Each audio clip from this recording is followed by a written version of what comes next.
El Salvador's Bitcoin law at 5 years, just 0.7% of remittances. El Salvador made Bitcoin legal tender on September 7, 2021, the first country to do so. 5 years on, crypto accounts for roughly 0.7% of the nation's $5 billion annual remittance market, according to a report circulated by Bitcoin News on July 26, 2026. The headline number is a blunt measure of how little the legal designation shifted the way Salvadorans actually move money home. Remittances matter more in El Salvador than in almost any economy on Earth. They run near a quarter of GDP, and most of that flow comes from workers in the United States sending cash to family. The Bitcoin experiment was pitched, in part, as a way to cut the fees those families pay to remittance operators. The data says the old rails held. The dollar never left the picture. El Salvador has used the US dollar as its official currency since 2001. When Bitcoin was added as legal tender, it sat alongside the dollar rather than replacing it. For families receiving money, the dollar was already the unit they priced groceries, rent, and bus fares in. Converting an incoming payment into Bitcoin, holding it through price swings, then converting back to dollars to spend added steps and risk that a direct dollar transfer did not carry. The government's Chivo wallet, launched with a $30 Bitcoin sign-up bonus, drove a burst of downloads in late 2021. Active use faded once the incentive was spent.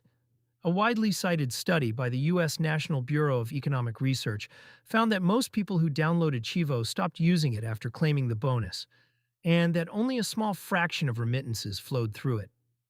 The 0.7% figure 5 years later is consistent with that early pattern rather than a reversal of it.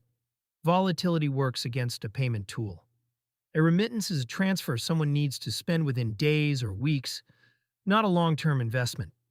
Bitcoin's price swings, which reward patient holders, are a liability for a household that has to pay this month's bills.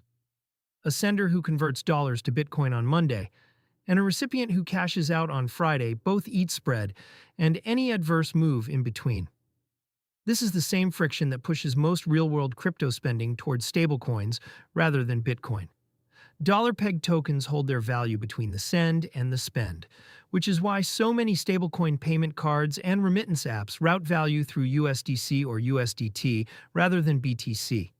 El Salvador's law was written around Bitcoin specifically, and Bitcoin is the asset least suited to the day-to-day transfer job the country hoped it would take over. The infrastructure gap at the cash-out point.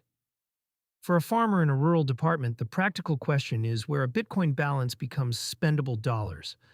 Chivo's ATM network and a patchwork of merchants accepted crypto, but coverage was thin outside San Salvador, and merchant acceptance never became routine. A remittance operator with a physical agent in a small town, by contrast, has decades of reach. Convenience, not ideology, decides which rail a family uses.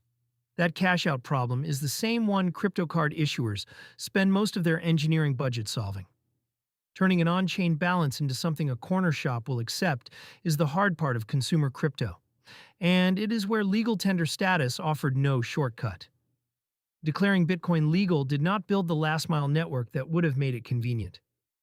The policy reset El Salvador's stance has already softened.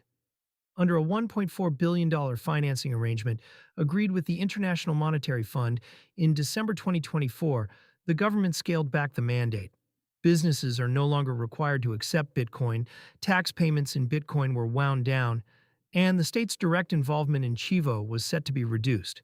The country still holds Bitcoin in its treasury and continues to add to it, but the retail payments ambition has been quietly retired. President Nayib Bukele's government still promotes El Salvador as a crypto-friendly jurisdiction, courting exchanges and miners. That is a different bet from the original one. Treasury accumulation and business-friendly regulation can coexist with the reality that ordinary families send dollars, not sats.